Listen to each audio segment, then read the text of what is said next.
тоҷикистон дар миёни кишварҳои пасошӯравӣ ягона кишварест ки дар рӯйхати кишварҳои фақир боқӣ мондааст. русия мехоҳад ба муҳоҷирон иҷоза диҳад ки тавассути интернет онлайнӣ худро сабти ном ё ба истилоҳ регистратсия кунанд. боз як фаъоли шаҳрвандӣ ва блокнависи бадахшонӣ дар Москав боздошт шудааст. нишасти раисони додгоҳҳои олии кишварҳои узви созмони ҳамкориҳои Шонхой дар Душанбе. аз рӯи ҳаҷми маҷмӯи маҳсулоти дохилӣ ба сари аҳолӣ, тоҷикистон ягона кишваре дар фазои пасошӯравӣ боқӣ мемонад ки тибқи таснифи Бонки ҷаҳонӣ дар гурӯҳи кишварҳои фақир қарор дорад. дигар кишварҳои пасошӯравӣ аз рӯйхати кишварҳои фақир берун шудаанд.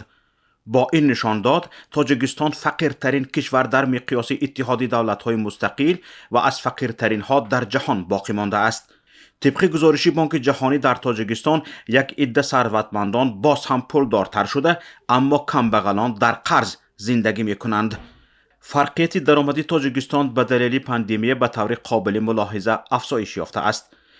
дар шарҳи моҳи августи Бонки рушди Авроосиё ки ахиран нашр шуд, омадааст ки маҷмӯи маҳсулоти дохилӣ ба ҳар сари аҳолӣ дар Арманистон дар соли 2021 $4679, дар Беларус $7333, дар Қазоқистон $10155, Қирғизистон $1328, дар Русия $12196 ва дар Тоҷикистон ҳамагӣ $878 ташкил додааст.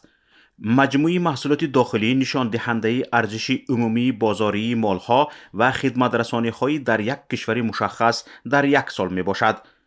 бино ба маълумоти агентии омори Тоҷикистон, маҷмӯи маҳсулоти дохилии ҷумҳурӣ дар соли 2021 ба $98 миллиард و 900 миллион сомонӣ, ҳудуди $8 миллиард و 800 миллион ва шумораи аҳолии доимӣ то 1 январи соли 2022 9 миллион و 934 400 нафарро ташкил додааст.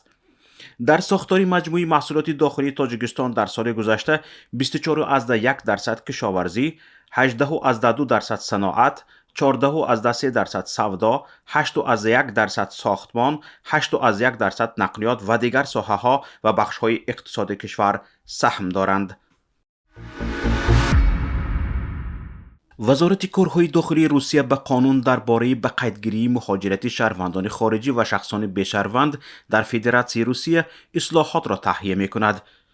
طبق این اصلاحات به مهاجران امکان داده می شود که مستقلانه توسط پورتال خدمات دولتی به طور آنلاینی خود را در مکان بود و باششان به قید مانند. طور روزنامه ویدوموستی خبر می دهد اکنون در روسیه برای ثبت پتانت کاری مهاجران بند نو اضافه می شود. اما طبق این بند نو طلب می شود که صاحب بنا در خدمات دولتی ثبت نام شود. این به او امکان می دهد که برای ثبت نام آنلاینی راضی شود. حالا برای خارجیان چنین امکان وجود ندارد.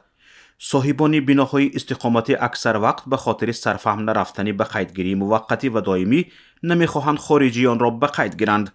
میترسند که مهاجری در خانه اشان ثبت نام کرده به منزل حقوق پیدا میکند. من بعد اگر این اصلاحات تصدیق شود، برای همه خارجیان امکان می‌دهد که توسط پورتال خدمات دولتی به طور آنلاینی نام خود را به فهرست وارد نمایند و قانونی در روسیه اقامت کنند. وادیم کاژینوف، پرزیدنت فدراسیون مهاجران روسیه بر این نظر است که مکانیزم حاضری ثبت نام مهاجرت باقی مانده دوران شوروی بوده، همه خارجیان را وابسته به صاحب خانه، صاحب منزل، خوابگاه و یا مأمور منزل زیست قرار می‌دهد. مقصود غیاسوف، یک فعال شهروندی و بلاک‌نویسی بدخشان که بیش از 6 ماه باز در مسکو اقامت داشت، روز 17 آگوست در محل زیستش در مسکو بازداشت شده است. پلیس روسیه در این باره رسما اعلان نکرده است. هنوز معلوم نیست که غیاسوف را به کجا برده اند، ولی نزدیکانش از احتمال استرداد او به تاجیکستان هراس دارند. طور بخش روسی رادیوی آزادی با نقل از قول پیوندان غیاسوف اطلاع می‌دهد این بلاک‌نویس پس از گردی همایی‌های ماه نوامبر سال 2021 در خاروخ که به دنبال قتل گلبدین زیابکوف ساکن راشتقلعه به وقوع پیوست در شبکه‌های اجتماعی فعال بود و احتمال بازداشت او به موقع شهروندی او ربط دارد. مقصود غیاسوف مؤلف بلاگ هجوی بابینگی در اینستاگرام بوده بیش از 47,000 مشتری دارد. علاوه بر این در ولایت مختار کوهستان بدخشان همچون ولنتیار در لایحه‌های گوناگون اجتماعی کار کرده است. گفتنی است پس از حادثه های نوامبر سال 2021 و ماه می سال 2022 در ولایت مختار کوهستان بدخشان مقامات تاجیکستان ده‌ها فعال شهروندی و اعتراضگران را در این منطقه بازداشت کردند.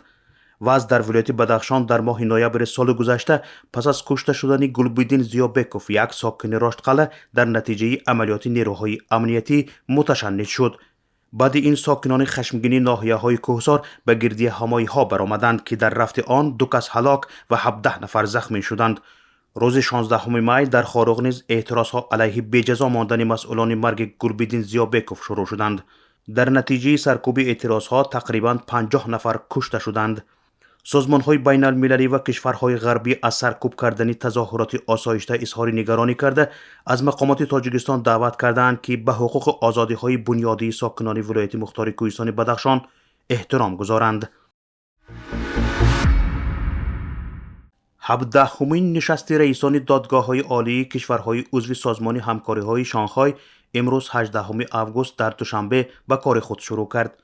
جلسه را رئیس سودی عالی تاجیکستان شیر محمد شاهیان افتتاح نموده گفت من میخواهم از روز اول مقام سازمان منطقوی فعال سازمان همکاری‌های شانگهای را قید نمایم. راهبران مملکت‌های ما به فعالیت ما بهای بلند دادند. ما موقع‌هایمان را مستحکم کردیم. این دلیل روشن طلبات است. وی همچنین تبادل تجربه اشتراکچیان واخری و بررسی مسئله‌های مبرم حقوقی در ملاقات پیش بینی شده را قید کرد.